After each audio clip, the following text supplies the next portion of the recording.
I'd like to take you on a walkthrough of Limbase. We'll start by logging in and selecting the clinic to take us straight through to the patient list. I'm going to locate a patient. Her name is Jackie Hart. I'm going to find her by searching her surname. Here she is. On this particular page, I can also order by initial contact.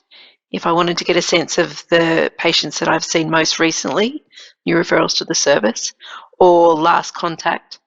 And I can also look at the most recently seen patients over here on the left. Let's look at how Limbase then could be used to review Jackie's notes and enter a new session. So this page has a record of all previous sessions, but what I want to do is go to the Add Edit Session page, because this really has got the core functions of Limbase. The tabs down the left-hand side hold all the information previously entered for your patient. All clinical information for a new session then is entered in the tabs along the top here. I might want some background information about Jackie. I might want a memory refresher, or she might not be previously known to me. And probably the most straightforward way to get a bit of background is to go to the patient details. So this is, I guess, most of the demographic information that you may have entered. It gives us a very brief picture of where, what part of the body is affected, provisional diagnosis, and also a bit of a record of cellulitis if that's an issue for the patient. You can edit the details here if you, for example, if the patient's address changed or if they had another episode of cellulitis, that can be added as well.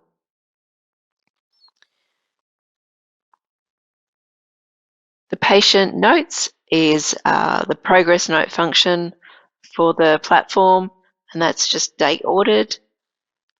Very easy to cut and paste if you want to use it for a report.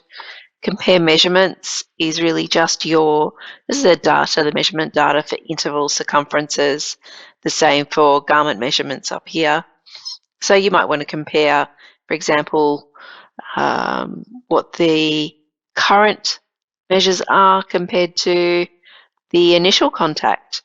So that's 15 years difference, but we can see one limb compared over that period of time.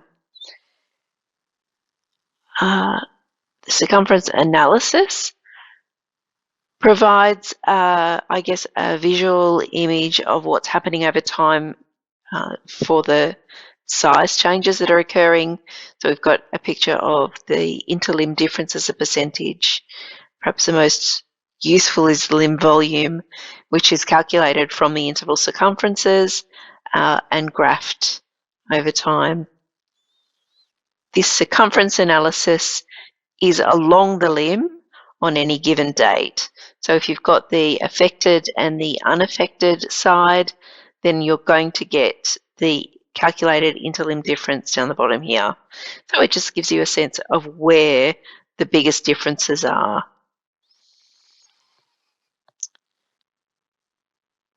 So if I wanted to have a sense of what happened at the last session, I'm going to go to the session summary. So inpatient sessions, I can go to this most recent date here, and that will give me a bit of a picture, I guess, of what happened at that visit, what was assessed, what plans were made. The treatment plan here is really what was discussed and agreed with the patient. We've got the progress notes here. And that can be exported as a report either for the patient or for the referrer. And so from here, I'm going to select new session to enter the current assessment I'm doing for Jackie. And in order to do that, I'm just going to move along these tabs, which are all very self-explanatory. There are some, I guess, different tips and tricks as you go through, particularly for new therapists. For example, with palpation, there are hovers to help to stage the pitting, but even just tips on how long to provide pressure for if you're doing a pitting test. The ISL staging system is down here.